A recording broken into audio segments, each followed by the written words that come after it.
Sorry భక్తి రసామృత Sindhu కక్షంలోకి. So ఈరోజు భక్తి రసామృత సింధు 6వ అధ్యాయం మరియు 7వ అధ్యాయం చర్చించుకోవడానికి ప్రయత్నిద్దామంట. సో మంగళాచరణ చేసుకొని స్టార్ట్ చేద్దాం. ఓం అజ్ఞానతిమిరాంధస్య జ్ఞానాంజనాశలాకయ చక్షురున్మిళితం యేన తస్మై శ్రీగురవే నమః. శ్రీచైతన్యమనోభీష్టం స్థాపితం యేన భూతలే స్వయం రూపः కథా మహ్యం దదాతి స్వపదాంతికం. వందేహం శ్రీగురూన్ శ్రీయుతాపదకమలం శ్రీగురూన్ వైష్ణవాంశ్చ శ్రీరూపం సాగ్రజాతం సహగణ రఘునాథాన్వితాం తం సజీవం సాద్వైతం సావధూతం పరిజనసహితం కృష్ణచైతన్యదేవం శ్రీరాధా కృష్ణపాదాన్ సహగణలలితా శ్రీవిశాఖాన్వితాంశ్చ నమో ఓం విష్ణుపాదాయ కృష్ణప్రేష్టాయ భూతలే శ్రీమతే భక్తివేదాంత స్వామినితే నామినే. నమస్తే సారస్వతే దేవే గౌరవాణి ప్రచారిణి నిర్విశేష శూన్యవాది పాశ్చాత్యదేశతారిణి. నమో మహావదన్యాయ కృష్ణ ప్రేమ ప్రదాయతే కృష్ణాయ కృష్ణ చైతన్య నామినే గౌరత్విషే నమః. హే కృష్ణ కరుణా సింధు దీనబంధు జగత్పతే గోపేశ గోపికా కాంత రాధాకాంత నమోస్తుతే. తప్త కాంచన గౌరాంగి రాధే వృందావనేశ్వరి వృషభానుసుతే దేవి ప్రణమామి హరిప్రియే. నీలాచల నివాసాయ నిత్యాయ పరమాత్మనే బలభద్రా సుభద్రాభ్యాం జగన్నాథాయ తే నమః. వాంఛాకల్పతరుభ్యశ్చ కృపాసింధుభ్య ఏవ చ పతితానాం పావనేభ్యో వైష్ణవేభ్యో నమో నమః. జయ శ్రీకృష్ణ చైతన్య ప్రభు నిత్యానంద శ్రీ అద్వైత గదాధర శ్రీవాసాది గౌరభక్తవృంద. హరే కృష్ణ కృష్ణ కృష్ణ హరే హరే హరే రామ రామ రామ హరే హరే.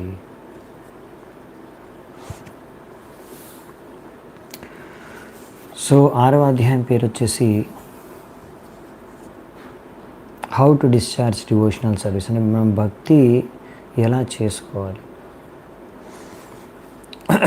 సో ఇక్కడ శ్రీల ఉపగోస్వామి పాద వారు ఆయన అన్నయ్య అంటే సనాతన గోస్వామి, ఆయన గురువు కూడా. సో సనాతన గోస్వామి హరిభక్తి విలాస్ అనే పుస్తకాన్ని రచించారు. మన వైష్ణవులందరికీ మనం భక్తి ఎలా చేసుకోవాలి, నియమ నిబంధనలతో సరైన విధి విధానం అందులో వర్ణించారనమాట. సో ఇవన్నీ కూడా హరిభక్తి విలాస్లో ఉన్నాయి. ఇందులో కొన్ని చాలా ఇంపార్టెంట్, చాలా ముఖ్యమైనవి. వాటిని రూపగోస్వామి పాద వారు ఇక్కడ మనకి ముఖ్యమైన విషయాలు భక్తిలో మనం చేయవలసినవిగా మనకి ఇక్కడ వ్యక్తం చేస్తున్నారనమాట. సో ఇందులో ముఖ్యంగా 64 విధి విధానాలు, విధి నిషేధాలు భక్తిలో మనం అనుసరించవలసినవి 64 విషయాలు ఇక్కడ తెలియజేస్తారు. మనం ఏం చేయాలి, 64 విధాలు ఉన్నాయి భక్తి చేసుకోవడానికి, విధి విధానాలు. సో ఇంకా ఇక్కడ మనకి మెన్షన్ చేసేటప్పుడు ప్రిన్సిపల్, తత్వం ఏంటి, విషయం ఏంటి అనేది ఎక్స్ప్లెయిన్ చేస్తాం. డీటెయిల్స్లోకి ఎక్కువ వెళ్ళట్లేదు. అంటే ఉదాహరణకి ఒక ముఖ్యమైన ప్రిన్సిపల్ ఏంటంటే గురువుని మనము స్వీకరించాలి. మరి గురువుని స్వీకరించిన తర్వాత ఎలా ఒక శిష్యుడు ఆ గురువు ఇచ్చిన ఆదేశాలని పాటిస్తున్నాడు అనేది ఒక డీటెయిల్ అన్నమాట. ఎందుకంటే ఒక్కొక్క గురువు తన ఒక్కొక్క శిష్యుడికి వివిధ రకాలుగా నిర్దేశాలు ఇస్తారు. నువ్వు ఇలా చెయ్యి, అలా చెయ్యి అని ఆదేశాలు ఇస్తారు. సో దాని ప్రకారంగా ఒక్కొక్క శిష్యుడు ఒక్కొక్క విధంగా నడుచుకుంటూ వెళ్తారు గురువు ఆదేశాల ప్రకారం. సో అందరు గురువులు అన్ని శిష్యులకి, లేకపోతే ఒక గురువు కూడా అందరి శిష్యులకు ఒకే రకమైన ఇన్స్ట్రక్షన్ ఇవ్వరు. అందుకే వేరు వేరు ఇన్స్ట్రక్షన్స్ ఉంటాయి. కాబట్టి అక్కడ ఆ డిఫరెన్స్ ఉండొచ్చు. కాబట్టి ఆ డిఫరెన్సెస్, ఆ డీటెయిల్స్లోకి వెళ్ళట్లేదు. కానీ విషయం ఏంటంటే గురువుని మనం అంగీకరించాలి, స్వీకరించాలి, గురువు ఆదేశాన్ని స్వీకరించాలి, గురువు ఆశ్రయం తీసుకోవాలి. ఇలాంటి ప్రిన్సిపల్స్ మనకి ఇక్కడ వ్యక్తం చేస్తున్నారనమాట. సో ఆ విధంగా అలా చూసుకుంటే మొత్తం 64 ప్రిన్సిపల్స్ ఉన్నాయి, 64 ప్రిన్సిపల్స్ ఉన్నాయి. 64 ప్రిన్సిపల్స్ ఏమిటి అనేది ఈ అధ్యాయంలో మెన్షన్ చేస్తున్నారు. 64 ప్రిన్సిపల్స్ ఏంటనేవి ఈ అధ్యాయంలో వర్ణించారు. సో ఈ 64 ప్రిన్సిపల్స్ని వచ్చే అధ్యాయాల్లో ఒకటి కొంచెం విస్తృతంగా వర్ణించారు మనకు అర్థమయ్యే విధంగా. ఇంకా శాస్త్రాల నుంచి ఎన్నో ప్రమాణాలు కూడా చూపిస్తారు వీటికి. సో మనము ఇప్పుడు ఈ 64 ప్రిన్సిపల్స్ ఏంటో ముందుగా చూసుకుందామంట. ఇందులో ఫస్ట్ మనకి 10 ఇచ్చారు ముఖ్యమైనవి, స్టార్టింగ్లో మనం చేయవలసినవి.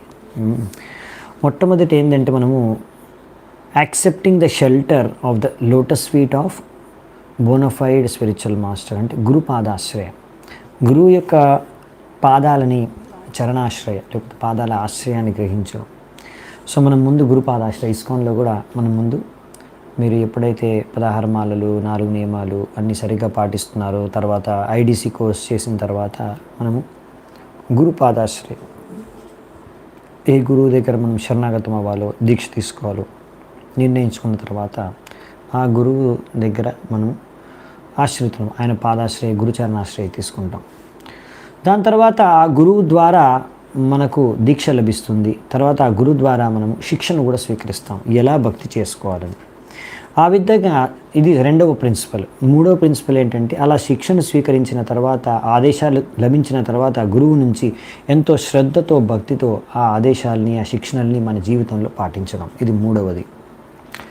నాలుగవది వచ్చేసి ఈ గురువు యొక్క అధ్యక్షతలో మనము గురువు యొక్క అధ్యక్షతలో పూర్వపు ఆచార్యులు మన సాధువులు ఎలా భక్తి చేసుకున్నారో ఆ అడుగుజాడల్లో మనము నడుచుకుంటూ భక్తి చేసుకోవడం. ఇంకా మనం మన గురువు గారిని అడగడం, మేము ఇంకా ఎలా భక్తి మార్గంలో ముందుకు వెళ్ళాలి అని తెలుసుకొని ఆ ఉత్సుకతతో మనం గురు దగ్గరికి వెళ్ళి తెలుసుకొని ముందుకెళ్ళడం, ఇది ఐదవది.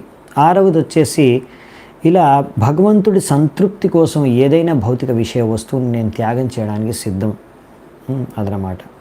అంటే కొన్ని మనకి ఇష్టమైనవన్నా సరే మనము ఒకవేళ కృష్ణుడికి భక్తి చేసుకోవడానికి అవసరమైతే వదిలేయాలి, కొన్ని ఇష్టం లేనివైనా సరే స్వీకరించాలి ఒకవేళ కృష్ణ భక్తికి అవసరమైతే. అలాగే ఏడవది వచ్చేసి తీర్థస్థలంలో నివసించడం, అంటే ద్వారకా, బృందావనం అటువంటి తీర్థస్థలాల్లో నివసించడం.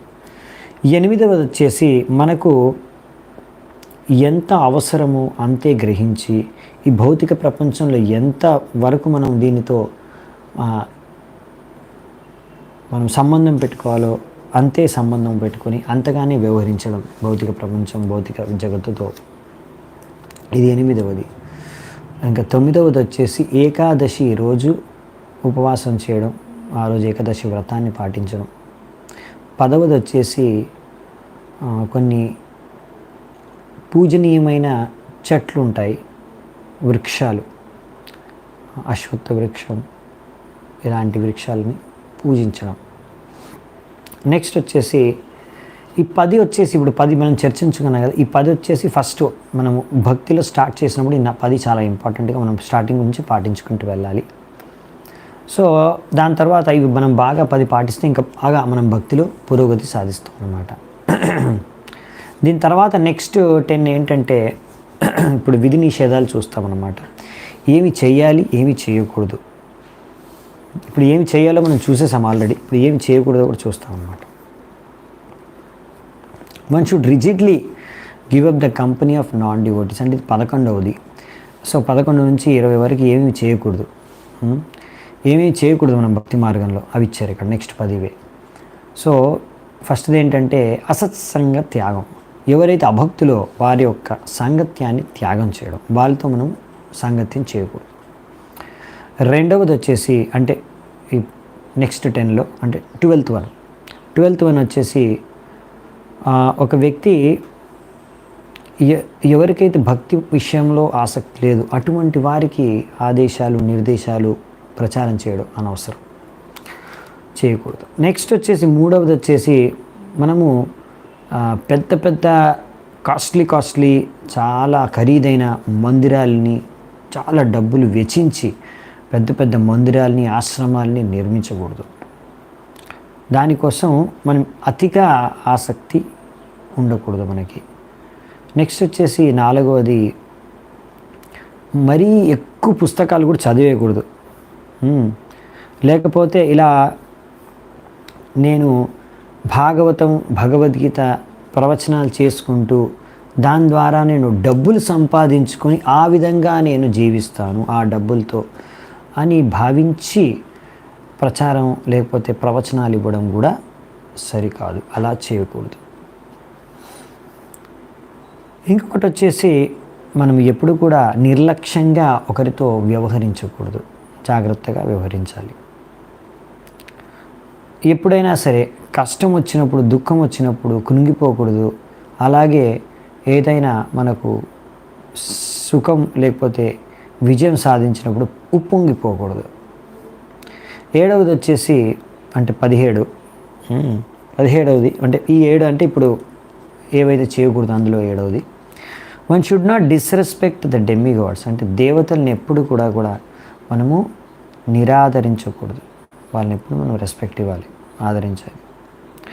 8వది వచ్చేసి మనం ఏ జీవికి కూడా అనవసరంగా ఎటువంటి కష్టం కలిగించకూడదు. 9వది వచ్చేసి మనం హరినామం జపం చేసేటప్పుడు 10 నామాపరాధాలు ఉన్నాయి, అవి చేయకూడదు. అలాగే భగవంతుడికి సేవ చేసుకునేటప్పుడు సేవా అపరాధాలు కూడా చేయకూడదు. 10వది వచ్చేసి మనము ఎవరైనా కృష్ణుడిని కానీ వైష్ణవులని కానీ నిందిస్తే దాన్ని సహించకూడదు. అసహిష్ణుత అవసరం ఈ విషయంలో. నెక్స్ట్ వచ్చేసి ఈ విధంగా ఎవరైతే పైన ఉన్న 20 సరిగ్గా, నెక్స్ట్ ఇప్పుడు 10 ఏవైతే చేయకూడదని చర్చించుకున్నామో ఇవి ఎవరైతే సరిగ్గా పాటించరో మరి వాళ్ళు భక్తులు ముందుకు వెళ్ళలేరు, సాధన భక్తులు. సో ఇవి చాలా ఇంపార్టెంట్ అనమాట. మొత్తం ఈ 20 ఐటమ్స్ మనం బాగా పాటించడం ఇంపార్టెంట్ మనం ముందుకు భక్తిలో వెళ్ళాలి అంటే. ఈ మనం చర్చించుకున్న 20లో కూడా ఫస్ట్ 3 చాలా ముఖ్యమైనవి అన్నమాట. గురువు పాదాశ్రయం, గురువుని ఆశ్రయించి ఆయన నుంచి దీక్ష తీసుకొని ఎంతో శ్రద్ధాపూర్వకంగా ఆయన ఇచ్చిన శిక్షణల్ని ఆయనకు సేవ చేసుకోవడం. ఇప్పుడు దీని తర్వాత అంటే 20 అయిపోయి మనకి 21 నుంచి చూసుకుంటున్నాం. ఇప్పుడు ఫస్ట్ 21,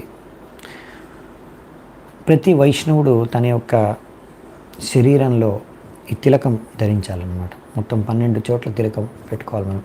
సో ఈ తిలకాన్ని ధరించాలి. ఉద్దేశం ఏంటంటే మన చైతన్య మహాప్రభు మనకు చెప్తారు, ఒక వైష్ణవుడిని చూడగానే మనం కృష్ణుడిని గుర్తుంచుకోవాలంట. సో ఈ తిలకం చూడగానే ఒక వ్యక్తికి ఇతను కృష్ణుడి భక్తుడు, ఒక వైష్ణవుడు, విష్ణు భక్తుడు, కృష్ణుడి భక్తుడు అనే విషయం వాళ్ళకి అర్థమవుతుంది. సో వాళ్ళకి గుర్తుకొస్తుంది, కృష్ణుడిని స్మరించుకోగలుగుతారు. సో కృష్ణుడిని స్మరించుకోగలిగే విధంగా ఇంకొకరిని చేయడమే వైష్ణవుడు. సో అందుకే మనము ఈ తిలకం పెట్టుకోవాలి. తద్వారా మనం చూసి ఇంకొకరు కూడా విష్ణువుని, కృష్ణుడిని తలుచుకుంటారు. ఒక్కొక్కసారి మనం కావాలంటే హరే కృష్ణ మహామంత్రం కూడా మన శరీరం పైన రాసుకోవచ్చు అదే ఉద్దేశంతో.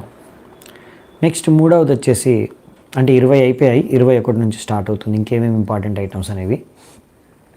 అంటే ఇప్పుడు 23 అన్నట్టు. ఇప్పుడు నెక్స్ట్ అంటే ఇంకా నెక్స్ట్ 44 బాకీ ఉన్నాయి కదా, 20 అయిపోయి 64లో. సో ఇప్పుడు నెక్స్ట్ 44లో లైన్గా 1 నుంచి 44 వరకు ఇక్కడ రాశారు. సో 3వది వచ్చేసి అందులో ఏవైతే భగవంతుడికి లేకపోతే గురువుకి ఏవైతే పువ్వులు కానీ పువ్వుల మాలలు కానీ అర్పించారో అది మనము కూడా గ్రహించి మన శరీరం పైన కూడా ధరించవచ్చు. అది మహాప్రసాదం రూపంలో, కృప రూపంలో.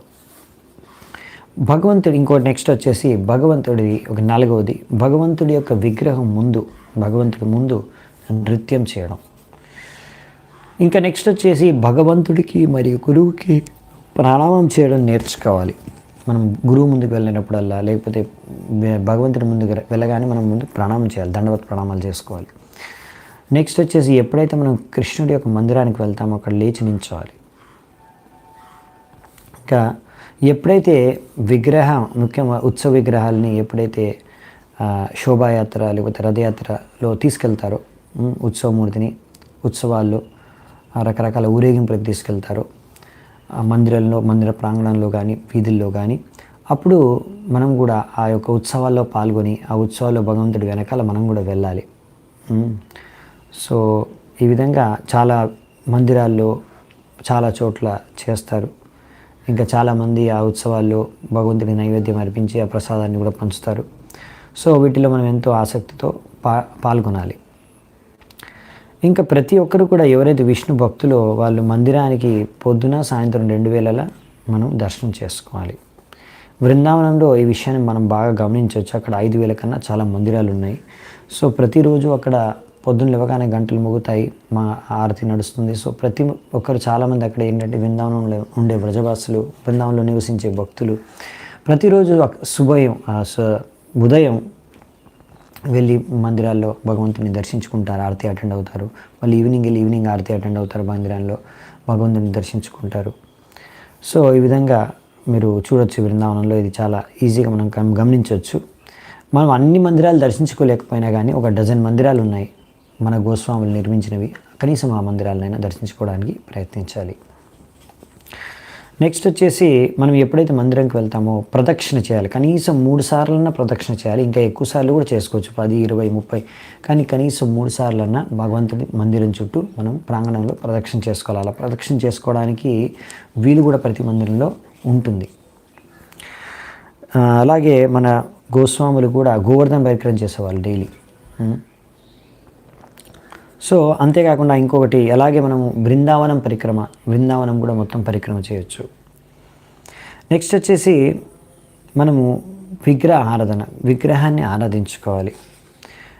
మన నియమాలు నిబంధనల ప్రకారం, నీతి నియమాల ప్రకారం భగవంతుడికి ఆరతి అర్పించడం, భోగ నైవేద్యాలు అర్పించడం, భగవంతుడికి శృంగారం చేయడం, ఇలాంటివన్నీ కూడా మనం సేవలు భగవంతుడికి చేసుకోవాలి. విగ్రహారాధన. నెక్స్ట్ 11వది వచ్చేసి విగ్రహాలకి పర్సనల్గా కూడా సేవ చేసుకోవడం.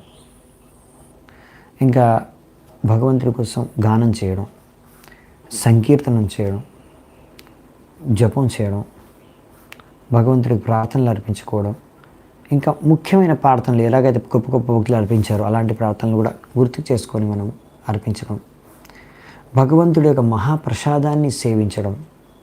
ఏదైతే ఏ ప్లేట్లో అయితే భగవంతుడు ఆ భోగ నైవేద్యాలు గ్రహించారో ఆ ప్లేట్లోంచి మనకు లభించేదే ప్రసాదం రూపంలో, దాని మహాప్రసాదం అంటాం, అది గ్రహించడం.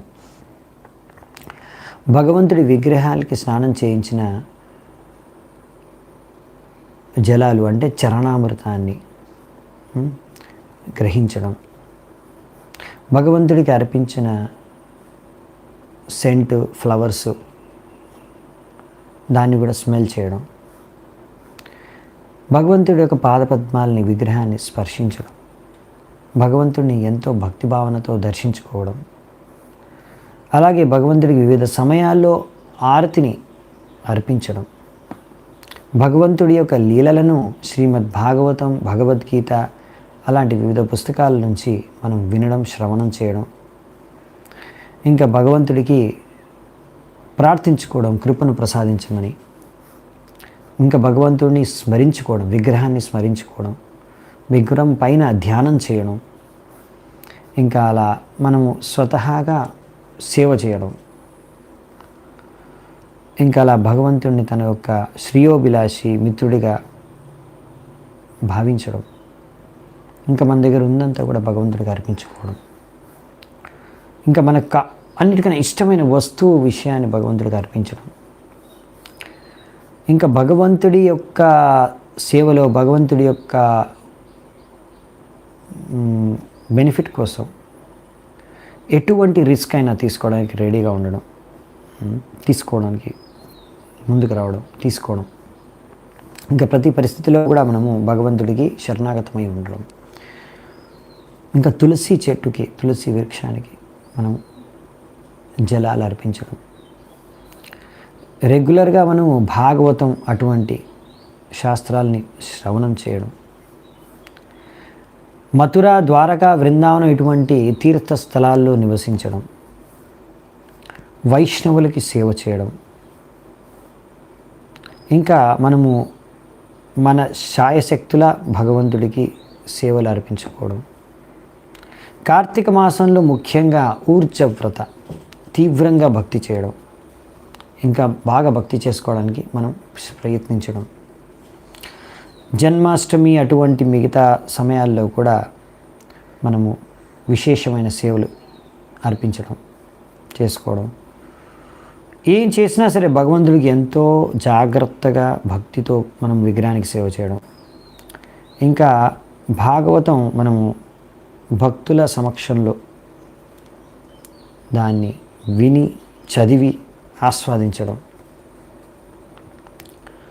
మనకన్నా కూడా ఎవరైతే శ్రేష్టమైన భక్తులు ఉన్నారో వారి యొక్క సాంగత్యాన్ని మనం గ్రహించడం, ఎలా భగవంతుడి నామాన్ని మనం జపం చేయాలి రెగ్యులర్గా భగవంతుడి నామాన్ని జపం చేయడం. ఇంకా మథుర ప్రాంగణంలో, మథుర పరిసరంలో, తీర్థస్థలంలో నివసించడం. సో ఈ విధంగా ఇప్పుడు చూస్తే మీరు ఇక్కడ ఇవన్నీ కలుపుకొని 64 ముఖ్యమైన విధి విధానాలు ఉన్నాయి భక్తి చేసుకోవడానికి. అందులో ముందే చెప్పారు, మొదటి 10 ముందుగా పాటించవలసినవి, దాని తర్వాత నెక్స్ట్ 10, దాని తర్వాత 44 ఇంకా యాడ్ చేశారు. మొత్తం కలిపి 64 ఉన్న ఇందులో ఈ 64లో 5 పంచాంగ భక్తి అంటాము. 5 చాలా ముఖ్యమైనవి. లాస్ట్ 5 ఏవైతే ఇచ్చారు ఏంటంటే 5, ఒకటి విగ్రహారాధన, భగవంతుడి విగ్రహాన్ని ఆరాధించుకోవడం ఫస్ట్ వన్. ఇంకొకటి వచ్చేసి శ్రీమద్ భాగవత శ్రవణం. మూడవది వచ్చేసి భక్తుల సాంగత్యం. 4వది వచ్చేసి సంకీర్తనం. 5వది వచ్చేసి మథురావాస్, తీర్థస్థలంలో నివసించడం. ఈ 5 చాలా చాలా ఇంపార్టెంట్. మీరు 64 చేయలేకపోతున్నా ఈ 5 మాత్రం కంపల్సరీ ఫోకస్ చేసి చేయాలన్నమాట, ప్రయత్నించాలి. దీని ద్వారా మీరు ఎంతో పవర్ఫుల్ అనమాట, చాలా శక్తివంతమైన. ఈ 5 బాగా చేస్తే మీరు చాలా తొందరగా భక్తిలో ముందుకు వెళ్ళిపోతారు. సో ఇవన్నీ మరి ఎగ్జాక్ట్గా ఎలా చేయాలి అనేది శ్రీ రూప గోస్వామి పాద వారు, ఇంకా ఇవి ఎక్కడి నుంచి మరి ఎక్కడిచ్చారు మనకు శాస్త్రాలు, ఇవి ఇలా చేయాలి భక్తి అనే విషయాల్ని మనకు వచ్చే అధ్యాయం నుంచి తెలియజేస్తారు, ఒకటి తర్వాత వన్ బై వన్.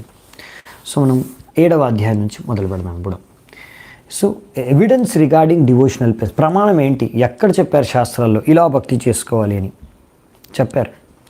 అది ఎక్కడ చెప్పారో ఇప్పుడు చూపిస్తారు మనకి. ప్రతి ఒక్క ప్రిన్సిపల్ తీసుకొని దానికి ఎన్నో శాస్త్రాల్లో ఎన్నో చోట్ల ఈ విషయాల్ని చెప్పారనే విషయాన్ని మనకి రుజువు చేసి చూపిస్తారు రూప గోస్వామి పాద వారు.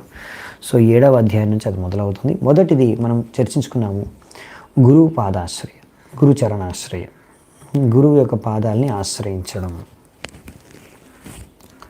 సో ఈ విషయంలో మనకి మొదటి ఉదాహరణ ఇచ్చారంటే, మొదటి ప్రమాణం శాస్త్రం నుంచి, శ్రీమద్ భాగవతం నుంచి. అక్కడ ప్రబుద్ధ నిమి మహారాజుకి చెప్తారు. ఆయన నవయోగేంద్రుల్లో ఒకరు ప్రబుద్ధ. ఆయన నిమి మహారాజుకి చెప్తున్నారు. ఏం చెప్తున్నారంటే, ఈ భౌతిక ప్రపంచంలో అయితే సుఖం లేదు, అందుకనే ఎవరైతే నిజంగా అసలైన సుఖాన్ని అనుభవించాలనుకుంటున్నారో, అసలైన సుఖాన్ని కోరుకుంటున్నారో వాళ్ళు ఏం చేయాలి అంటే గురువు పాదాశ్రయ, గురువుని ఆశ్రయించి ఆయన నుంచి దీక్ష తీసుకోవాలి. కానీ ఏ గురువుని ఆశ్రయించాలి? ప్రామాణికమైన గురువు. అది ఎలా తెలుస్తుంది? ఎవరైతే శాస్త్రాల్ని సంపూర్ణంగా అర్థం చేసుకొని దాని యొక్క సారాన్ని తెలిసి దాన్ని సరిగ్గా ఒక వ్యక్తికి వివరించి అర్థం చేయించగలిగే వ్యక్తిని మనం గురువుగా స్వీకరించి ఆయనకు శరణాగతం అవ్వాలి.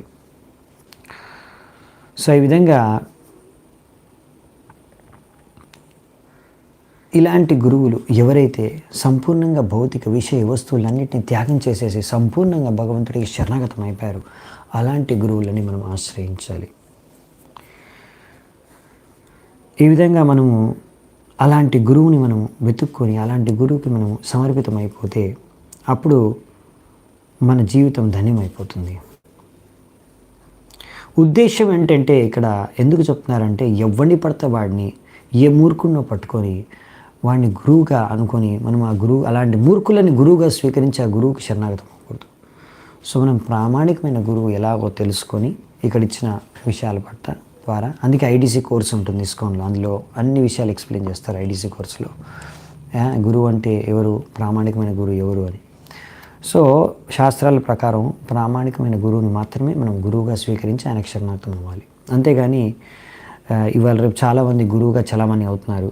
సో అలాంటి ఏ మూర్ఖున్నో మనం గురువుగా స్వీకరించకూడదు. చాలామంది గురువులు అని చెప్తారు కానీ ఒకసారి శాస్త్రం నుంచి ఒక వాక్యం కూడా చెప్పరు. మళ్ళీ వారి పేరు గురు, వాళ్ళ పేరులోనే గురు అని ఉంటుంది. కానీ భగవద్గీత భాగవతం నుంచి ఒక్క ముక్క చెప్పారు, ఒక శ్లోకం రాదు, నోట్లోంచి ఒక శ్లోకం బయటికి రాదు. సో మరి ఏం చెప్తారో ఏం వాగుతారో తెలియదు. అలాంటి మూర్ఖుల్ని చాలామంది గురువుగా స్వీకరిస్తున్నారు.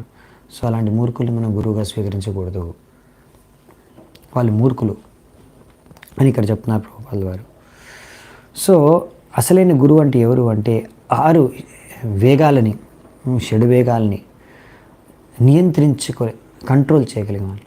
వాచో వేగం, మనసః క్రోధ వేగం, జిహ్వా వేగం, ఉదరోపస్థ వేగం, ఏతాన్ వేగాన్ యో విషహేత ధీరః పృథ్వీం అపిమాం సర్వాం పృథ్వీం అపిమాం శ్యాం.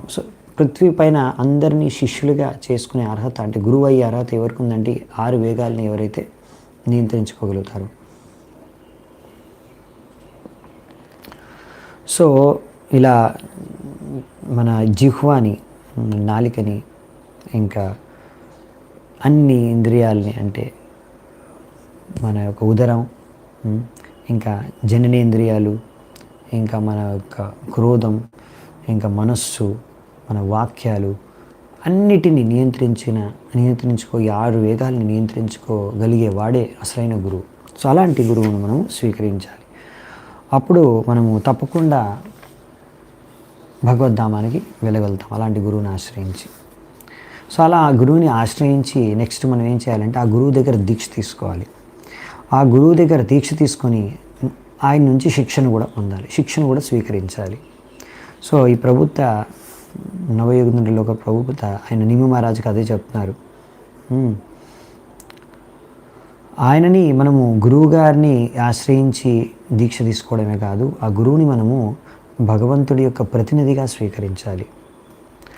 సో అంటే భగవంతుడిని మనం ఎలా ఆరాధిస్తాము, భగవంతుడికి ఎలా సమ్మానం చూపిస్తాము, అలాగే మనం గురువుకి కూడా సమ్మానం చూపించాలి.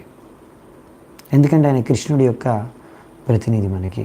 సో కృష్ణుడికి ఎలా మనం సమ్మానిస్తాము, అలాగే గురువు కూడా సమ్మానించాలి. సో ఆయనకు సమానంగా, భగవంతుడికి సమానంగా, ఇదే ప్రతి శాస్త్రంలో చెప్పారు. ఇంకా అలా గురువు నుంచి మనము ఎంతో శ్రద్ధాపూర్వకంగా శ్రీమద్ భాగవతాన్ని మనము శ్రవణం చేసుకోవాలి, వినాలి. శ్రీమద్ భాగవతాన్ని వినాలి మనం.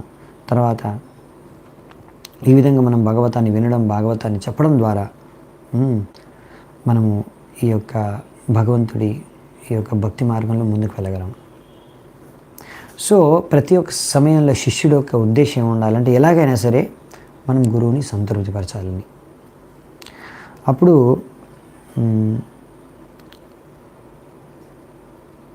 గురువుని కనుక మనం సంతృప్తిపరిస్తే, మన గురువు పట్ల కనుక శ్రద్ధ ఉంటే, ఈ శాస్త్రాలు భగవంతుడి పైన మనకు శ్రద్ధ ఉంటే, ఈ గురువు ఇంకా భగవంతుడి పైన ఎవరికైతే సంపూర్ణమైన శ్రద్ధ ఉందో, అలా వాళ్ళని సంతృప్తి పరచడానికి మనం ప్రయత్నిస్తున్నాం. అలాంటి వ్యక్తులకి శాస్త్రాల్లో యొక్క అంత సారమంతా కూడా వాళ్ళకి హృదయంలో ప్రకాశం అవుతుంది.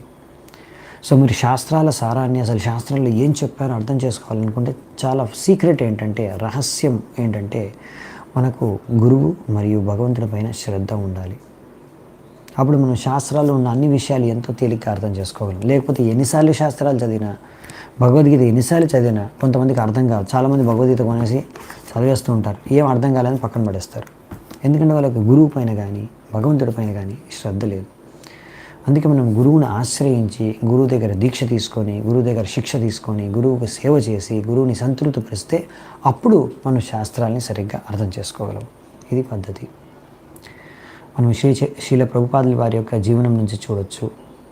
ఆయన తన జీవితంలో అంత విజయాన్ని ఎలా సాధించాడు, అంత ప్రచారం ఎలా చేయగలిగారు, విశ్వవ్యాప్తంగా ఆయన ప్రచారం ఎలా చేయగలిగారు, విశ్వవ్యాప్తంగా ఆయన గురువుగా ఎలా అందరి శిష్యుల్ని స్వీకరించి వాళ్ళకి మార్గదర్శనం చేయగలిగారు, అన్ని శాస్త్రాల సారాన్ని ఎలా అర్థం చేసుకోగలిగారు. ఎందుకంటే ఆయనకు గురువు ఇచ్చిన ఆదేశం పట్ల సంపూర్ణమైన శ్రద్ధ, హరినామం పట్ల, భగవంతుడి కృష్ణుడి పట్ల సంపూర్ణమైన శ్రద్ధ.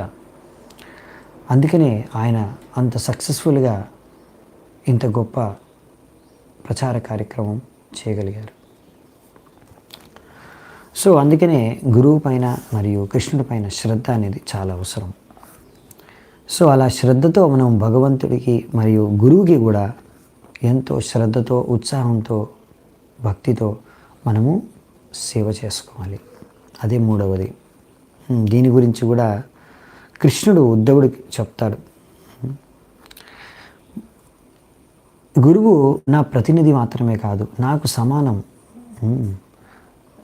సో అందుకని ఆయన ఎప్పుడు కూడా ఒక సాధారణ వ్యక్తికి మనం అనుకోకూడదు. ఈ గురువు సాధారణ వ్యక్తి, నాలాగే ఒక మనిషి, వేరే వారిలాగే ఒక మనిషి. ఆయనకు 2 చేతులు ఉన్నాయి, నాకు 2 చేతులు ఉన్నాయి. ఆయనకు 2 కాళ్ళు ఉన్నాయి, నాకు 2 కాళ్ళు ఉన్నాయి. ఆయనకు 2 కళ్ళు ఉన్నాయి, నాకు 2 కళ్ళు ఉన్నాయి అనుకోకూడదు.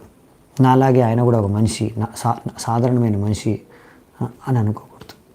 ఆయన మనం ఎప్పుడు సాధారణ మనిషిగా స్వీకరించకూడదు. ఆయన కృష్ణుడి యొక్క ప్రతినిధి మనకి. సో మనం ఎంత శ్రద్ధ, ఎంత ఆదరణ చూపిస్తే ఆయన్ని మనం భగవంతుడిలాగా సన్మానపూర్వకంగా చూసుకుంటే అప్పుడు మనకది ఎంతో భక్తిలో ముందుకెళ్ళడానికి హెల్ప్ చేస్తుంది. అంతేకాకుండా మనం ఎప్పుడు మన గురువు పట్ల ఈర్ష్య పొందకూడదు. గురువుని చూసి మనం గురువుకి ఇంత సమ్మానం ఇస్తున్నారు అందరూ అని మనం ఈర్ష్య పడకూడదు. గురువుకి ఇంత సమ్మానం ఎందుకు ఇవ్వాలి అని అనుకోకూడదు. అది ఈర్ష్య ఉండకూడదు మనకు. అలాంటి ఈర్ష్య మనము ఎన్వి, ఇలాంటి ఈర్ష్య మనకు కృష్ణుడి పట్ల కలిగింది కనుకనే మనం ఈరోజు ఈ భౌతిక ప్రపంచంలో ఉన్నాం. ఎందుకు కృష్ణుడే గొప్ప, ఎందుకు కృష్ణుడే అన్నిటికీ స్వామి, ఎందుకు కృష్ణుడే అన్నీ భోగించాలి, అన్ని కృష్ణుడికి సమ్మానమించాలి, ఎందుకు అందరూ కృష్ణుడికి సేవ చేసుకోవాలి, ఇలా అనుకున్నాం కనుకనే ఈరోజు ఇక్కడ ఉన్నాం మనం భౌతిక ప్రపంచంలో. సో అలాగే గురువు పట్ల కూడా మనకు అదే భావన కలిగితే మరి మనము భక్తిలో ముందుకు వెళ్ళలేము. సో ఈ గురువు మనం సేవ చేసుకుంటే అన్ని దేవతలు కూడా సంతృప్తి చెందుతారు. సో అన్ని దేవతలకు కూడా ఆయన ప్రతినిధి గురువు. సో గురువుకి మనం సేవ చేసుకుంటే భగవంతుడికి, దేవతలకి, అందరికీ సేవ జరిగిపోతుంది. ఆయన్ని సంతృప్తి పరిస్తే మనం భగవంతుని సంతృప్తి పరచగలం. యస్య ప్రసాదాత్ భగవత్ ప్రసాదో. సో ఇదన్నమాట సిద్ధాంతం. నెక్స్ట్ వచ్చేసి following in the food steps of saintly person. So గురువు యొక్క అధ్యక్షతలో మనం ఆచార్యులు, సాధువుల యొక్క అడుగుజాడల్లో నడుచుకోవడం స్కంద పురాణంలో ఇచ్చారు. ఇలా ఎవరైతే సాధువులు, ఆచార్యుల యొక్క పదచిహ్నాల్లో నడుచుకుంటారో వాళ్ళకు తప్పకుండా నిశ్చయంగా విజయం సాధిస్తారు. వాళ్ళు సత్ఫలితాలని వాళ్ళకు దొరుకుతాయి, లభిస్తాయి. వాళ్ళు ఎప్పుడు కూడా బాధపడాల్సిన అవసరం లేదు, మనకు విజయం దొరుకుతుందా లేదా అని. బ్రహ్మయముల పురాణంలో కూడా రాశారంట, ఒకవేళ ఎవరైనా సరే ఇలా శాస్త్రాలను అనుసరించకుండా నేను చాలా గొప్ప భక్తుడిని అని ప్రచారం చేసుకుంటే అప్పుడు అలాంటి ప్రచారం మీకు భక్తులు ఏమాత్రం ప్రయోజనం కాదు. కొంతమంది ఏంటంటే లెక్క చేయకుండా శాస్త్రాలని, లేకపోతే శాస్త్రాల్లో అథారిటీ అంటే శాస్త్రాలు మనకి ఇచ్చిన గురువుల్ని శాస్త్రాన్ని లెక్క చేయకుండా నేను గొప్ప భక్తుడిని అనుకుంటే అది మూర్ఖత్వం. అలా చాలామంది ఉన్నారు, చలామణి అవుతున్నారు కలియుగంలో. చాలా ఫేమస్ అన్నమాట టీవీలో అలాంటి వాళ్ళు. సో అలాంటి వాళ్ళని మనము అనుసరించకూడదు. సో ఇలాంటి వాళ్ళు గురువుగా చెప్పుకొని, నేను గొప్ప భక్తుడిగా చెప్పుకొని ప్రచారం చేసుకొని సామాన్య ప్రజల జీవితాల్లో వాళ్ళు విధ్వంసాన్ని సృష్టిస్తున్నారు. సో ఇలా సరిగ్గా నియమాల్ని, శాస్త్రాల్ని, గురువుల్ని అనుసరించకుండా ఇష్టం వచ్చినట్టు, తోచినట్టుగా భక్తి చేసుకోవడం, నేను గొప్ప భక్తుడిని ఊహించుకోవడం, ఇలాంటి వాళ్ళని సహజీయ అంటారు. అంటే నియమ నిబంధనలు పాటించరు, శాస్త్రాలను అనుసరించరు, మేము గొప్ప భక్తులు అనుకుంటూ ప్రచారం చేసుకుంటారు. వీళ్ళని సహజీయ అంటారు. వాళ్ళకు తోచినట్టుగా వాళ్ళు భక్తి చేసుకుంటారు. ఇలాంటి వాళ్ళు సమాజంలో ఉత్పాతాన్ని సృష్టిస్తారు, ఇంకా ఎవరికి మేలు చేయలేరు. సో ఈ విధంగా మనకి ఒక విషయం చెప్తున్నారు ఇక్కడ, ఒక ఉదాహరణ దీనికి సంబంధించి. భగవంతుడు బుద్ధావతారంలో వచ్చారు. ఆయన మనం బుద్ధావతారంలో స్వీకరిస్తాం, భగవంతుడు ఒక దశావతారంలో ఒకరు బుద్ధావతారంలో స్వీకరిస్తాం. కానీ ఆయన ప్రచారం చేసిన సిద్ధాంతాన్ని మాత్రం మనం స్వీకరించాం, ఎందుకంటే ఇది శూన్యవాదం. అక్కడ ఆ బుద్ధావతారంలో వచ్చిన భగవంతుడు ఈ యొక్క శాస్త్రాలని తిరస్కరించారు, వేదిక శాస్త్రాలని, వేదాలనే ఆయన తిరస్కరించారు. అహింస పరోధర్మాన్ని శిక్షణ ఇచ్చారు, ఎందుకంటే ఆ సమయంలో అలా ఉండే పరిస్థితి. చాలామంది కూడా వేదాలని ఉపయోగించుకొని ఆ వేదాల పేరుతో క్రూరంగా పశువుల్ని చంపేసి తినేస్తున్నారు. ఇలా వాడి పట్ల, అమాయక జీవుల పట్ల ఎంతో దయతో ఆయన భగవంతుడు బుద్ధావతారంలో వచ్చి అహింస పరధర్మ, అదే పరమమైన ధర్మం, ఈ వేదాలని పక్కన పెట్టేయండి, ఈ వేదాలని తిరస్కరించేశారు ఆయన. సో అది ఆయన ఉద్దేశం, ఒక ఉద్దేశంతో వచ్చి చేశాడు అలా. సో అందుకని మనం ఆయన యొక్క సిద్ధాంతాన్ని మనం గ్రహించము, ఆ సిద్ధాంతాన్ని మనం స్వీకరించాము. ఎందుకంటే ఆ సిద్ధాంతం వేదాలని తిరస్కరించి ఆయన స్థాపించారు కనుక. అందుకని మనము బుద్ధుడిని అనుసరించే వ్యక్తుల్ని కూడా మనము భక్తులుగా స్వీకరించము. సో ఆ విషయాన్ని మనం గ్రహించాలన్నమాట. సో నెక్స్ట్ వచ్చేసి మనము మన గురువు గారి దగ్గర నుంచి ఎంతో ఉత్సాహంతో భక్తిలో ఇంకా ముందుకు ఎలా వెళ్ళాలి, భక్తి విషయాల గురించి, భక్తి తత్వాల గురించి మనం అడగాలి, అడిగి తెలుసుకోవాలి. ఆ ఉత్సాహం మనకు ఉండాలి. సో ఇలా మనం ఒకవేళ భక్తిలో ముందుకు వెళ్ళాలి అనే ఉత్సాహం ఎంతో సీరియస్గా ఒకవేళ మనం ఉంటే అప్పుడు మనకు భక్తిలో ఎంతో ఈజీగా ముందుకు వెళ్ళేసి దీనికి ఏం ఆలస్యం కలగదు అన్నమాట. మన కోరికలన్నీ తొందరగా నెరవేరిపోతాయి. ఇంకా నెక్స్ట్ వచ్చేసి being prepare to give up everything material for Krishna satisfaction. ఇది పద్మపురాణంలో ఇచ్చారనమాట. అంటే భగవంతుడి యొక్క సంతృప్తి కోసం మనం అన్ని రకాల భోగ వస్తువుల్ని, ఇంద్రియ తృప్తిని త్యాగం చేసేసి అన్ని భక్తి నియమాల్ని పాటిస్తే అలాంటి వారికి వైకుంఠ ప్రాప్తి తప్పకుండా లభిస్తుందంట. వారి కోసం వైకుంఠం ఎదురు చూస్తుంది మీకు, మీలాంటి వాళ్ళ కోసం, ఎవరైతే అన్ని ఇంద్రియ తృప్తిని వదిలేసి సంపూర్ణంగా భగవంతుడి భక్తి చేసుకుంటున్నారు. సో ఈ విధంగా ఇంకా కొన్ని ఇచ్చారు ఈ యొక్క అధ్యాయంలో. మొత్తం 64లో ఫస్ట్ 18 ఇక్కడ ఇచ్చారనమాట. సో మనం ఇది చూస్తున్నాము. నెక్స్ట్ వచ్చేసి residing in a sacred place, తీర్థస్థలంలో నివసించడం. ఇప్పుడు మనకి చెప్పారు స్కంద పురాణంలో, ద్వారకలో మీరు 6 మాసాలు నివసించిన, 1 మాసం నివసించిన, 15 దినాలు నివసించిన మీరు వైకుంఠ లోక ప్రాప్తి మీకు లభిస్తుంది, సారూప్య ముక్తి మీకు లభిస్తుంది అని బ్రహ్మపురాణంలో రాశారు. పురుషోత్తం క్షేత్ర జగన్నాథ్పురిలో మీరు నివసిస్తే వైకుంఠ ప్రాప్తి మీకు లభిస్తుంది, అక్కడ ఉండే వాళ్ళందరూ కూడా వైకుంఠానికి వెళ్ళిపోతారు. అలా సూత గోస్వామి కూడా చెప్పారు భాగవతంలో. ఈ గంగా నది యొక్క జలాల చోటు, గంగా ఎక్కడ ప్రవహిస్తున్నాం అంతా కూడా తీర్థస్థలమే, పవిత్రమైన స్థలం. సో ఎందుకంటే గంగా అనేది భగవంతుడి యొక్క పాద పద్మాలని కడిగి వస్తుంది కనుక భగవంతుడి యొక్క చరణ ధూళి, తులసి యొక్క వాయువు, మా మకరందాన్ని ఇంకా యొక్క ఫ్లేవర్ తీసుకొని వస్తుంది కనుక అది ఎక్కడ వెళ్ళినా అక్కడ అంతా కూడా భగవంతుడి యొక్క మహిమను చాటి చెప్తుందన్నమాట. అందుకనే గంగా జలాల్లో ద్వారా కూడా అన్నీ పరిశుభ్రమైపోతాయి ఆధ్యాత్మికంగా, భౌతికంగా. సో ఇవన్నీ పవిత్ర స్థలాలు. ఇలాంటి స్థలాల్లో మనం అక్కడ నివసించడం ద్వారా మనము శుద్ధమైపోతాం, భక్తి మార్గంలో ముందుకు వెళ్ళగలుగుతాం, వైకుంఠ ప్రాప్తి, భగవత్ ప్రాప్తి, లేకపోతే గోలోక ప్రాప్తి లభిస్తుంది. నెక్స్ట్ వచ్చేసి accepting only what is necessary, అంటే ఎంత అవసరమో అంతే స్వీకరించడం. సో నారదీ పురాణంలో రాశారనమాట, మనకు ఎంత అవసరమో భక్తి చేసుకోవడానికి విషయాల్ని, వస్తువుల్ని, ఏదైనా సరే అంతే స్వీకరించాలి. సో అంటే మనకి ఎన్నో విషయాలు ఇచ్చారు మన శాస్త్రాల్లో. ఇది చేయండి, అది చేయండి, ఈ నియమం పాటించండి, ఆ వ్రతం పాటించండి, ఈ పూజ చేయండి, ఇలా ఎన్నో విషయాలు ఇచ్చారు. మనం అన్నీ పాటించలేము, కానీ మనం ఎంత పాటించగలమో, మన సామర్థ్యం ఏంటో, మన స్థితి ఏంటో అర్థం చేసుకొని మనము శ్రద్ధపూర్వకంగా వ్రతం తీసుకోవాలి. నేను ఎంత పాటించగలను, నా క్షమత ఏంటి అనేది తెలుసుకొని నా సామర్థ్యానుసారంగా నేను ఎంత చేయగలను అర్థం చేసుకొని అంతే వ్రతం తీసుకోవాలి. నేను ఇంత చేయగలను భక్తి అని వ్రతం తీసుకొని దాన్ని నిష్టగా మనము పాటించాలి. అది మాత్రం మిస్ చేయకు. అలా కాకుండా ఇది చేసేస్తాను, అది చేస్తాను, ఈ వ్రతం పాటిస్తాను, ఈ తపస్సు చేస్తాను, ఈ ఉపవాసం చేస్తాను, ఏవో అలాంటివి తీసేసుకొని తర్వాత చేయలేకపోయామనుకోండి, అప్పుడు మరి మనం భక్తిలో ముందుకు వెళ్ళలేము. అందుకని ఎంత మనం చేయగలమో అంతే మనం స్వీకరించి నిష్ఠాపూర్వకంగా చేయాలందా. సో అలా అనమాట. అంటే ఇప్పుడు మనము డిసైడ్ చేసుకుంటాం ఇన్ని మాలలు డైలీ జపం చేస్తామని. సో రోజు అన్ని మాలలు తప్పకుండా చేయాలి. అంతేగాని నేను రోజు 3 లక్షల నామాలు జపం చేస్తాను హరిదాస్ ఠాకూర్ లాగా అనుకొని మనం 3 లక్షల నామాలు జపం చేయగలమా? చేయలేకపోయామనుకోండి లాభం ఏంటి అలాంటి వ్రతాలు తీసుకొని. సో అందుకని ఏ వ్రతం తీసుకున్నా మనము ఆలోచించి మనం నిజంగా ఇంత చేయగలుగుతామా, ఇన్ని మాలలు జపం చేయగలుగుతామా, అన్ని మాలలు చేస్తామని వ్రతం తీసుకొని ప్రతిరోజు చేయడానికి ప్రయత్నించాలి.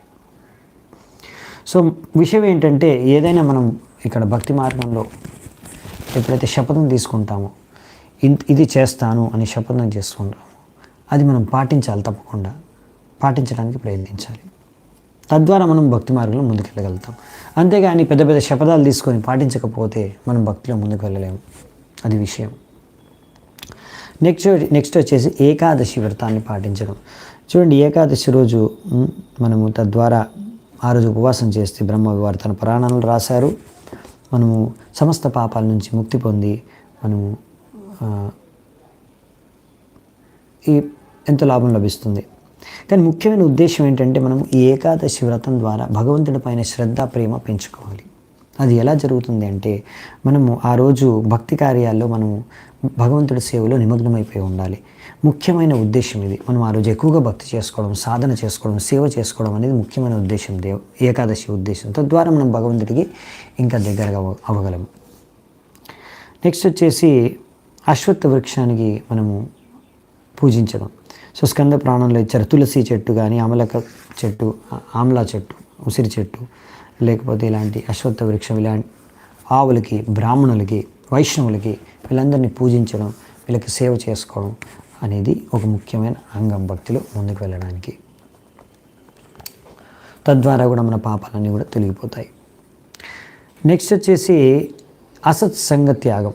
ఎవరైతే భక్తులు కాదో అభక్తులు వారి యొక్క సాంగత్యాన్ని త్యాగం చేయడం. సో ఇక్కడ మనకి చెప్పారు 2 రకాల భక్తులు. ఒకటి ఏంటంటే ఎవరైతే భగవంతుడిని కృష్ణుడిని పరమేశ్వరుడు భగవంతుడిగా స్వీకరించరు.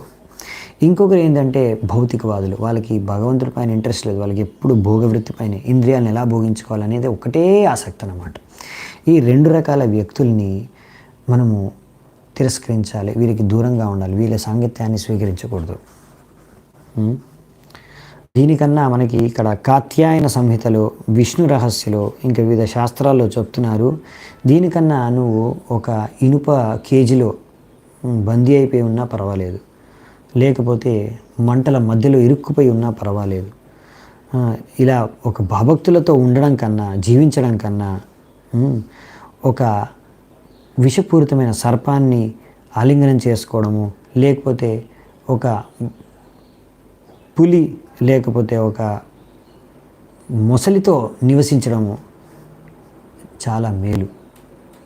ఇలాంటి భౌతికవాదులు ఎవరైతే దేవతల్ని ఆరాధిస్తున్నారు, ఎందుకు? వాళ్ళ ఇంద్రియాలని తృప్తిపరచుకోవడానికి, వాళ్ళ కామవాసనను పూర్తి చేసుకోవడానికి, రకరకాల కోరికలను తీర్చుకోవడానికి దేవతలను ఇలాంటి వారి సాంగత్యం కన్నా మీరు పులితో ఉండడం కూడా మేలు అంటున్నారు.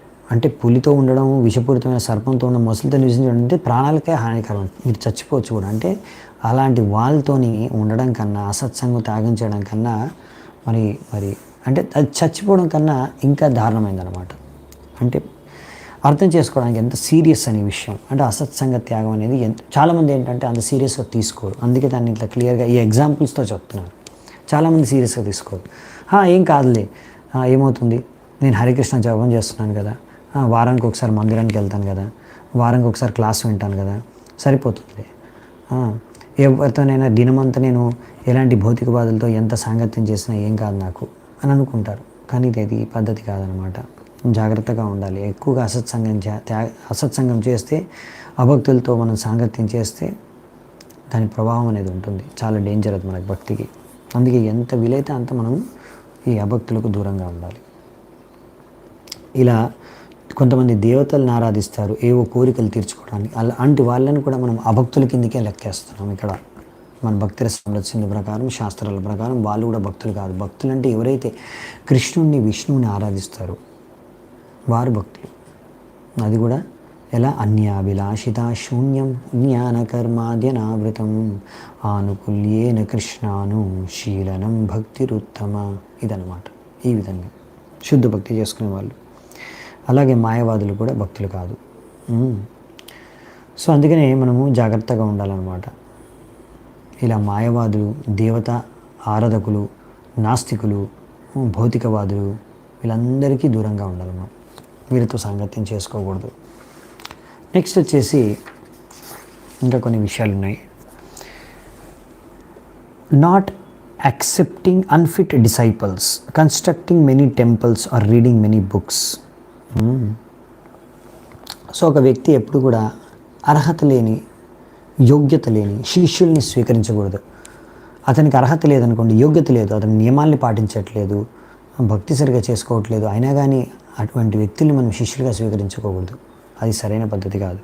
ఓ ఈ వ్యక్తి బాగా ధనికుడు, డబ్బున్నవాడు, ఇతను నా శిష్యుడైపోయాడు అనుకోండి, నాకు చాలా డబ్బు వస్తుంది అని ఆశించి, లేకపోతే ఇతను చాలా పేరు పలుకుబడి ఉన్న వ్యక్తి, ఇతను కనుక నా శిష్యుడైపోయాడు అనుకోండి, అప్పుడు నాకు చాలా పేరు ప్రతిష్టలు వచ్చేస్తాయి.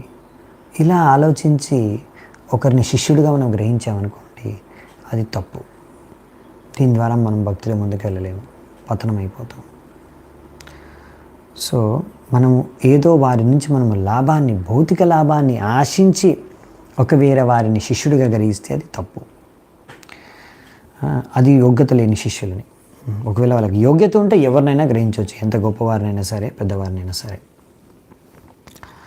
సో అది విషయం అనమాట. ఇంకా అలాగే పుస్తకాలు చదవడం వచ్చేసి మనం భగవద్గీత, భాగవతం, చైతన్య చరితామృతం, భక్తిరసామృత సింధు, ఇలా ప్రభుపాద వారు ఇచ్చిన పుస్తకాలు మనం ఇస్కాన్ భక్తులు ముఖ్యంగా వీటిని బాగా చదువుకోవాలి. అంతేగాని చాలా పుస్తకాలు ఉన్నాయి, ఏవైతే కృష్ణ భావనామృతానికి సంబంధించినవి కావు, అలాంటి పుస్తకాలు మనం చదవకూడదు. ఏవైతే కృష్ణ భక్తికి సంబంధించినవి కావు, ప్రామాణికమైన పరంపరలో లేవు, అభక్తులు రచించిన పుస్తకాలను మనం చదవకూడదు. ఇంకా మనము ఇక్కడ చెప్తున్నారు, ఎవరైతే సన్యాసి గురువు ఎప్పుడైతే శిష్యుడిని స్వీకరిస్తాడో అప్పుడు గమనించాలి, ఇతను నిజంగా కృష్ణ భక్తి చేసుకోవడానికి ఇతనికి ఆసక్తి ఉందా?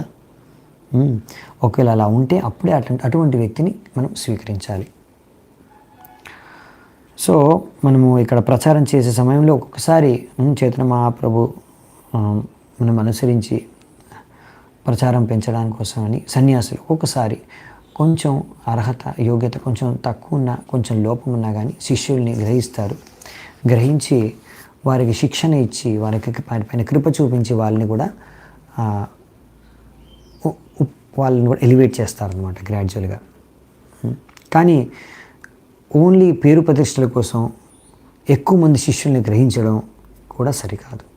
నేను చాలామంది శిష్యుల్ని గ్రహిస్తాను, నాకు ఎంతమంది శిష్యులు ఉంటే నేను అంత గొప్ప ఫేమస్ అయిపోతాను అనే ఉద్దేశంతో నంబర్ ఆఫ్ శిష్యులు, ఎక్కువ శిష్యుల్ని గ్రహించకూడదు. ఆ విధంగా అన్నమాట. ఇప్పుడు మందిరాలు నిర్మించడం విషయానికి వచ్చేసి మనము మరి ఇస్కాన్లో కూడా పెద్ద పెద్ద మందిరాలు నిర్మించారు కదా, మన గోస్వాములు కూడా పెద్ద పెద్ద మందిరాలు బృందావనంలో నిర్మించారు కదా, చైతన్య మహాప్రభు చెప్పారు కదా వాళ్ళకి మందిరాలు నిర్మించమని. సో ఉద్దేశం ఏంటంటే ఇక్కడ మనం ఎప్పుడు కూడా ఎంతో ఆసక్తి, మనం సన్యాసులు, ముఖ్యంగా సన్యాసులు వాళ్ళు ఎప్పుడు ఎక్కువగా ఆసక్తి చూపించకూడదు. ఎలాగైనా సరే మంచి మందిరం కట్టుకొని నేను ఒక మంచి బంగ్లాలో మంచి సువిధలతో నివసించడానికని, అలా కాదు. దీనికోసం ఎక్కువగా ఆసక్తి ఉండకూడదు, ఎంతూజియాజం ఉండకూడదు, దీనికోసం అతిగా కృషి చేయకూడదు. మంచి మందిరం ఉంటే నేను మంచి పెద్ద మందిరం, పెద్ద ఆశ్రమం కట్టుకుంటే నేను హాయిగా అక్కడ నివసించవచ్చు, నాకు మంచి సువిధలు సౌకర్యాలతో. ఆ ఉద్దేశంతో మందిరాలు, ఆశ్రమాలు కట్టకూడదు, చాలా డబ్బు వెచ్చించి దానికోసం బాగా ప్రయత్నం శ్రమించకూడదు, అది తప్పు. ప్రచారం చేయడం కోసం మనము మందిరం కడతాం. ఇంత పెద్ద మందిరం ఎందుకు కట్టామంటే ప్రభుపాల్ ద్వారా అంటారు, చెట్టు కింద కూర్చుంటే ఎవరు తింటారు క్లాసు, మంచి మందిరం కడితే మంచి సౌకర్యం ఉంటే జనాలు వస్తారు, వాళ్ళు ఉండడానికి, తినడానికి, ప్రచారం అదే క్లాస్ వినడానికి సరైన సౌకర్యాలు ఉంటే అప్పుడు చాలామంది మందిరాలకు వస్తున్నారు అలాగే. ఇంకా అంతేకాకుండా ఎవరైనా ముందుకు వస్తే, నా దగ్గర డబ్బు ఉందండి, నేను ఇలా భగవంతుడికి మందిరం కట్టాలనుకుంటున్నాను, లేకపోతే భగవంతుడికి సేవ చేసుకోవాలనుకుంటున్నాను, ఏం చేయాలి? అలా వాళ్ళ దగ్గర డబ్బు ఉంటే, అలాంటి ధనికులు మన దగ్గరికి వస్తే, సన్యాసుల దగ్గరికి వస్తే, గురువుల దగ్గరికి వస్తే, వాళ్ళు అలాంటి గురువులు అలాంటి ధనికుల వ్యక్తుల నుంచి ఆ డబ్బు ద్వారా వాళ్ళ ద్వారా మందిరాలని నిర్మించవచ్చు, కట్టవచ్చు. అలాగే మన రూప గోస్వామి, సనాతన గోస్వామి వీళ్ళందరూ కూడా అలాగే చేశారు. అందుకనే బృందావనంలో అలా పెద్ద పెద్ద మందిరాలు కట్టారు. వాళ్ళు ఏమీ చాలా ఈ డబ్బు సేకరించడం కోసం, దానికోసం అంతగా కృషి చేయలేదు. వాళ్ళ దగ్గరకు వచ్చారు సరైన భక్తులు, సరైన శిష్యులు, వాళ్ళకు సేవ చేసుకోవాలనుకున్నారు భగవంతుడికి. సో వాళ్ళు చూశారు వీళ్ళ దగ్గర ఎంత ధనం ఉంది, సో వీళ్ళు భగవంతుడికి మందిరం కట్టి సేవ చేయగలరని. సో వాళ్ళని ఆ విధంగా సేవలో నియుక్తపరిచారు వాళ్ళ యొక్క ధనాన్ని. ఓకే, సో అందుకని భక్తి సిద్ధాంత సరస్వతి ఠాకూర్ ఎప్పుడైతే చూశారో, ఆయన ఎప్పుడైతే మంచి భవ్యమైన మందిరాన్ని కట్టారో, ప్రచారం కోసం అందరికీ మంచి సువిధ సౌకర్యాలు కలిగించడం ద్వారా అందరూ బాగా ప్రచారం చేసుకుంటారు. కానీ ఎప్పుడైతే ఆయన చూశారో, ఆయన శిష్యులు సన్యాసులు కూడా కొట్టుకుంటున్నారు. ఈ రూమ్లో నేనుంటాను, ఈ గంగా ఈ సైడ్ ఉంది కదా, ఆ సైడ్ రూమ్లో, ఆ బాల్కనీ రూమ్లో నేనుంటాను అని కొట్టుకోవడం చూసి ఆయన ప్రభుపాల్ వారికి చెప్పారు. ఏమని?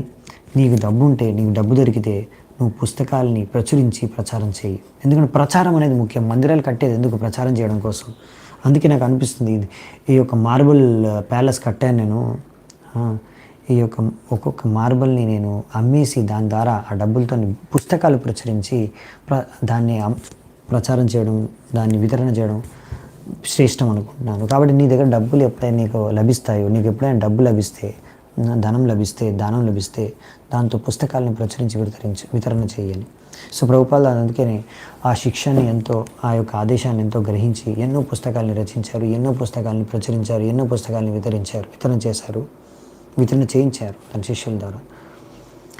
ఇంకా ఏ ఉద్దేశంతో అయితే మందిరాన్ని మన ఆచార్యులు కట్టారో, భక్తి సిద్ధాంత సరస్వతి కట్టారో, ప్రచారం చేయడం కోసం, అదే ఉద్దేశంతో ప్రభుపాల్ వారు కూడా మందిరాన్ని నిర్మించారు. ఇప్పుడు కూడా ఇస్కాన్లో అదే ఉద్దేశంతో మందిరాలు నిర్మితమవుతున్నాయి.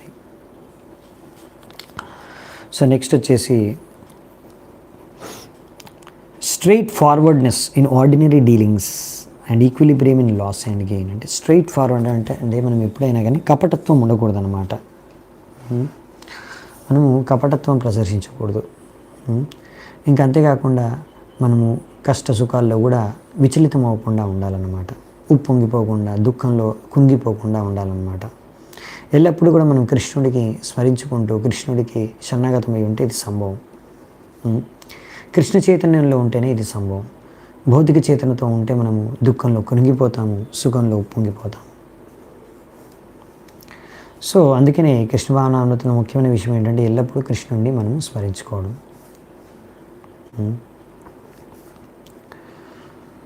సో ఆ విధంగా మనం ఎప్పుడు కూడా కృష్ణ చైతన్యంలో ఉంటే అప్పుడే ఇది సంభవం. నెక్స్ట్ వచ్చేసి దేవతలందరూ కూడా చూడండి భగవంతుడి యొక్క భక్తులు, సేవకులు, వైష్ణవులు. ఆ విధంగానే మనం దేవతలందరికీ కూడా ఆదరిస్తాము, సమ్మానం చూపిస్తాము, ప్రణామాలు చేస్తాము. కానీ మనం అర్థం చేసుకోవాల్సింది ఏంటంటే ఈ దేవతలందరూ కూడా కృష్ణుడి యొక్క సేవకులే, కృష్ణుడే వారి యొక్క ప్రభువు అని, అధిపతి అని. అలాగని మనం ఎప్పుడు కూడా దేవతలకి నిరాదరణపూర్వకంగా వివరించకూడదు వాళ్ళతో, అంటే డిస్రెస్పెక్ట్ చేయకూడదు ఎప్పుడు కూడా. నెక్స్ట్ వచ్చేసి అనవసరంగా ఎవరికి ఏ కష్టం కలిగించకూడదు, ఏ ప్రాణికి కూడా. మహాభారతంలో చెప్పారు. ఎందుకంటే భగవంతుడు అందరికీ పరమపిత, అన్ని జీవరాశులకి ఆయన పరమపిత. సో జీవరాశులు అన్నీ కూడా భగవంతుడి యొక్క సంతానమే. సో అందుకనే మనము అన్ని జీవరాశుల్ని మనము ప్రేమించాలి, వారికి ఎప్పుడు కష్టం కలిగించకూడదు. ఎందుకంటే వాళ్ళని కష్టం కలిగిస్తే అది భగవంతుడికి కూడా కష్టం కలుగుతుంది. సో ఎలాగైతే తండ్రి తన పిల్లల్ని అందరినీ కూడా ప్రేమిస్తాడో, అలాగే భగవంతుడు కూడా అన్ని జీవరాశుల్ని ప్రేమిస్తారు.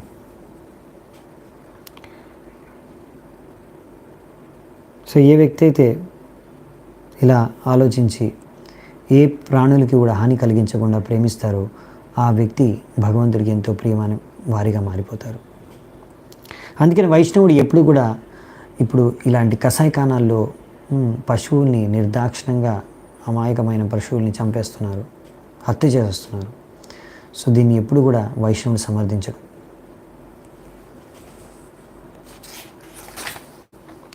సో ఈ విషయాలన్నీ మనము ఇక్కడ ఈ 2 అధ్యాయాల్లో తెలుసుకున్నాము. 6, 7 అధ్యాయాల్లో. 8వ అధ్యాయం నుంచి తర్వాత చూద్దామంట, వచ్చే వారం తర్వాత. రేపు భాగవతం చర్చించుకోవడానికి ప్రయత్నిద్దాము, మళ్ళీ మొదలు పెట్టడానికి ప్రయత్నిద్దామంట. సో ఈరోజు శ్రీ భక్తిరసామృత సింధు, భక్తిరసామృతాన్ని, ఈ యొక్క పుస్తకాన్ని చర్చ ఈరోజు ఇక్కడ ముగిద్దామంట. 7వ అధ్యాయం వరకు చర్చించుకున్నాము. మీ అందరికీ చాలా ధన్యవాదాలు ఎంతో ఓపిక విన్నందుకు. హరే కృష్ణ. శిల రూప గోస్వామి పాద్ की जय, శిల ప్రభుపాద్ की जय, సమవేత గౌర భక్త వృంద్ की जय, నితాయి గౌర్ సీతనాథ్ ప్రేమానందే. హరి హరి బోల్.